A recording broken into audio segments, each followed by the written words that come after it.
वो आस्था को जल्दी ही बाहर लाकर उसे अब एक गेस्ट रूम में ले गए। वो आस्था को दिलासा देने लगे। अब तक आस्था काफी नॉर्मल हो गई थी। अब दादाजी ने आस्था की ओर देखकर उदास लहजे में कहा, बेटा, माफ करना।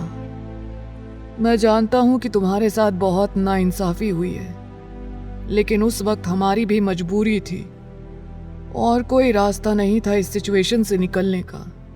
इसीलिए हमने तुम्हें मजबूर करके अरमान से शादी करवाई।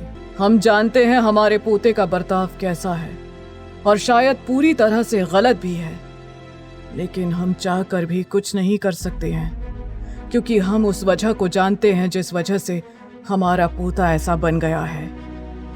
अब हमें सिर्फ और सिर्फ तुमसे ही उम्मीद है कि तुम उसकी हमसफर बनकर सब कुछ ठीक कर दोगी। एक औरत अपने प्यार से सब कुछ ठीक कर सकती है। हम चाहते हैं कि तुम अरमान को पूरी तरह से बदल दो। दादाजी की बात सुनकर आस्था ने सवालिया नजरों से दादाजी की तरफ देखा।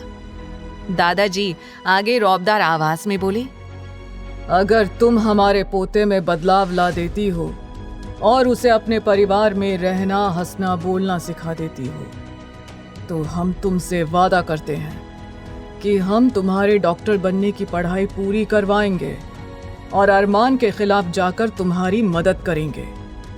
जैसे ही आस्था ने ये सुना, एक बार फिर उसकी आंखों में उम्मीद नजर आने लगी, क्योंकि अरमान से शादी के बाद से ही वो पूरी तरह से टूट चुकी थी। उसके सारे सपने चकनाचूर हो चुके थे।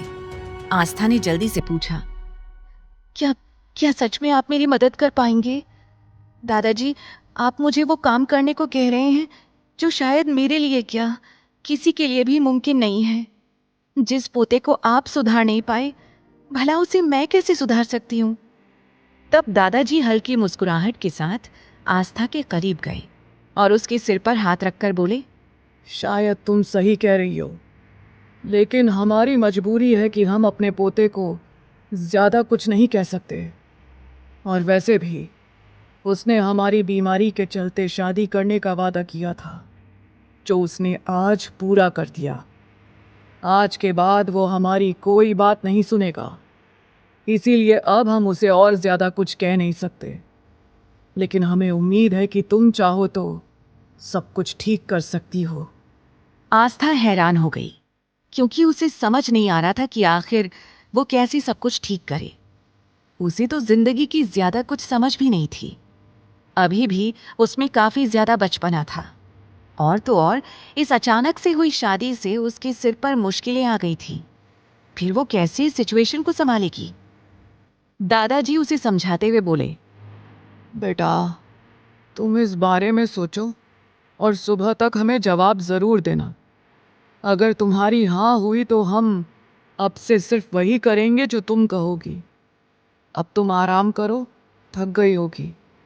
दादाजी वहां से जाने को मुड़े, लेकिन तभी उन्हें कुछ याद आया और रुककर बोले, और हाँ बेटा, हम जल्दी ही अपने डिजाइनर से कहकर तुम्हारे मुताबिक नए कपड़ों का इंतजाम करा देंगे। फिलहाल हम अपने साथ तुम्हारे लिए कुछ कपड़े और तुम्हारा कुछ ज़रूरी सामान लेकर आए हैं, ताकि तुम्हें कोई परेशानी ना हो। अब तुम देख लो, जहाँ समझ आए वहाँ अपना सामान एडजस्ट कर लो। अपनी बात कहकर दादाजी वहां से निकल गए। आस्था के मन में सवालों का तूफान उमड़ने लगा। तभी आस्था की नजर वहां साइड पर पड़े बैग पर गई, जो उसे जाना पहचाना सा लगा। जल्दी से आस्था ने थैला उठा लिया और उसे खोलकर देखने लगी। उसमें बहुत सारे नए कपड़े थे। उसकी आंखों के सामने कुछ दिन पहले का नजारा घूम गया। जब आस्था ने प्रियंका की शादी के बारे में सुना था, तब उसने अपनी नानी से जिद करके अपने लिए 3-4 नए कपड़ों का पीस मंगवा लिया था। आस्था खुशी खुशी सारे नए पीस मनोरमा आंटी के पास लेकर गई, जो उसी गांव की थी, और मनोरमा आंटी ने उसे चहकते हुए देखकर कहा था, ये सारे रंग तो तुम पर बहुत जचेंगे बिटिया, ये बड़े ही प्यारे कपड़े हैं। तब आस्था शर्मा गई थी। मनोरमा आंटी, जो कपड़े सिलने का काम करती थी, जल्दी ही उन्होंने अपने हुनर का इस्तेमाल करते हुए आस्था के लिए बड़े ही प्यारे फ्रॉक सूट्स और चूड़ीदार पैंट सिल दिए थे। तब आस्था बहुत ही ज्यादा खुश हो गई थी, लेकिन आज उन कपड़ों को देखते हुए आस्था की आंखें भर आईं।